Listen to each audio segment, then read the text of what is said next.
আসসালামু আলাইকুম রহমতুল্লাহি বারাকাতু। প্রিয় যুবক ভাই ও বোন, হয়তো আজ তুমি এমন একটি সময়ের মধ্য দিয়ে যাচ্ছ যখন তোমার বয়স হয়েছে, তোমার ভেতরে অনেক চাহিদা তৈরি হয়েছে, তুমি ভালোবাসা চাও, নিজের একজন জীবন সঙ্গী চাও, একটি শান্তির সংসার চাও, কিন্তু বাস্তবতা হলো এখনো তোমার বিয়ের সময় আসেনি। পড়াশোনা শেষ করতে হবে, নিজের পায়ে দাঁড়াতে হবে, পরিবারকে প্রস্তুত করতে হবে, হয়তো আরও 5 বছর 10 বছর এমনকি আরও বেশি সময় অপেক্ষা করতে হবে। আর এই অপেক্ষার সময়টাই তোমার জীবনের সবচেয়ে বড় পরীক্ষা হতে পারে।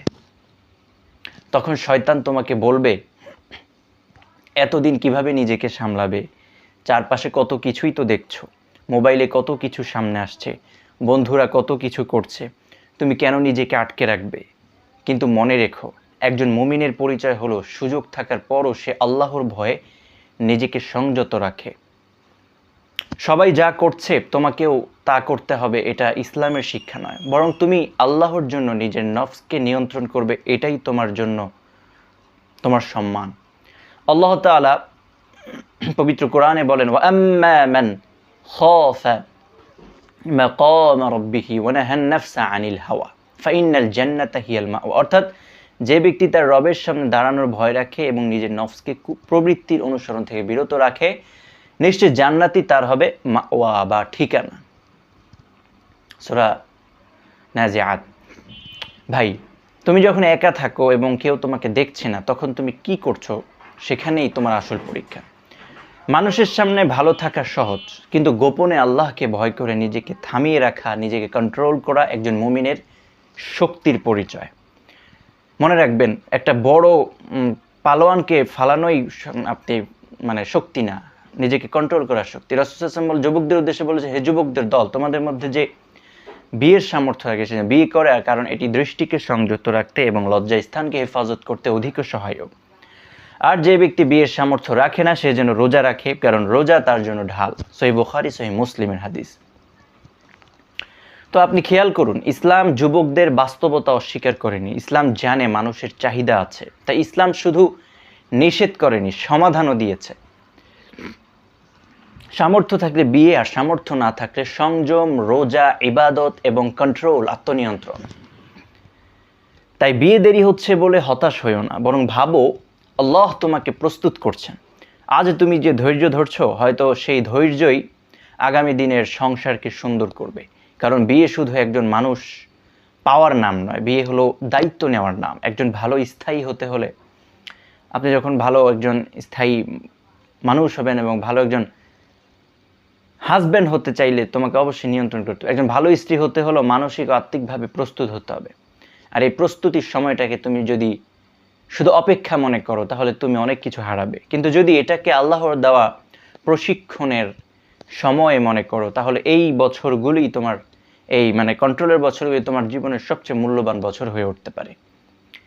এই সময় নিজেকে গড়ে তোলো, কোরআনের সঙ্গে সম্পর্ক তৈরি করো, জ্ঞান অর্জন করো, স্কিল শিখো, 5 ওয়াক্ত নামাজ ঠিক করো, নিয়মিত রোজা রাখো, শরীর চর্চা করো, টাকা কামাও, ভালো বন্ধু বেছে নাও, মোবাইল ব্যবহারে সীমা তৈরি করো, কাজ না থাকলে ধরো না। যে পরিবেশ তোমাকে গুনাহের দিকে টেনে নিয়ে যায় সেখান থেকে দূরে থাকো। নিজের পড়াশোনা ও কেরিয়ার গড়ে তোলো, পরিবারকে সাহায্য করো, একটি দক্ষতা শেখো, আইটি যেটা বললাম।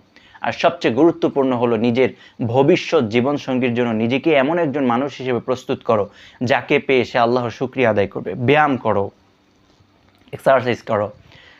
ভাই বোন, তোমার জীবনে এখনো বিয়ে হয়নি বলে তুমি অসম্পূর্ণ নও। তোমার মূল্য কোনো সম্পর্কের উপর নির্ভর করে না, তুমি আল্লাহর বান্দা, এটাই তোমার সবচেয়ে বড় পরিচয়। তোমার জীবনের এই একাকিত্ব হয়তো তোমাকে আল্লাহর আরও কাছে নিয়ে আসার সুযোগ, তাই এই সময়টাকে নষ্ট করো না।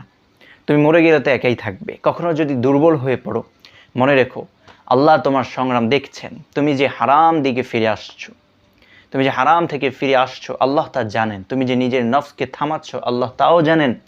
তুমি যে রাতের একাকিত্বে আল্লাহকে বেছে নিচ্ছ, ক্রন্দন করছো, আল্লাহ তাও জানেন।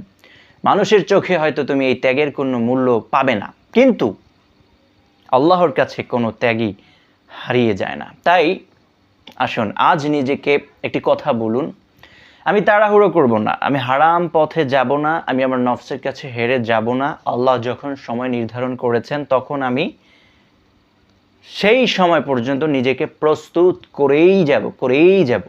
হয়তো আজ তুমি অপেক্ষা করছো, কিন্তু মনে রেখো, অপেক্ষা মানেই তুমি পিছিয়ে পড়েছো এটা নয়। কখনো কখনো আল্লাহ মানুষকে দেরি করান, কারণ তিনি তাকে আরও ভালো কিছুর জন্য প্রস্তুত করেন। তুমি শুধু নিজের কাজ করে যাও, দোয়া করো, নিজেকে পবিত্র রাখো এবং রিলায়েন্স অন গড, আল্লাহর উপর ভরসা করো। হে আল্লাহ, আমাদের যুবকদেরকে ইমানের উপর অটল রাখুন, তাদের নফস ও শয়তানের ফিতনা থেকে হেফাজত করুন, তাদের চোখ ও অন্তরকে কন্ট্রোল করে পবিত্র রাখার তৌফিক দান করুন। তারা যারা বিয়ের জন্য অপেক্ষা করছে তাদের জন্য উত্তম ও নেক জীবনসঙ্গী নির্ধারণ করুন, তাদের অপেক্ষাকে ইবাদতে পরিণত করুন এবং তাদের ধৈর্যের বিনিময়ে দুনিয়া ও আখিরাতে উত্তম প্রতিদান দান করুন। ওসল্লাল্লাহু আলা সাইয়্যিদিনা মুহাম্মদ ওয়া আলা আলিহি ওয়া আসহাবিহি আজমাইন। আমিন বিরহমাতিকা ইয়া আরহামার রাহিমিন।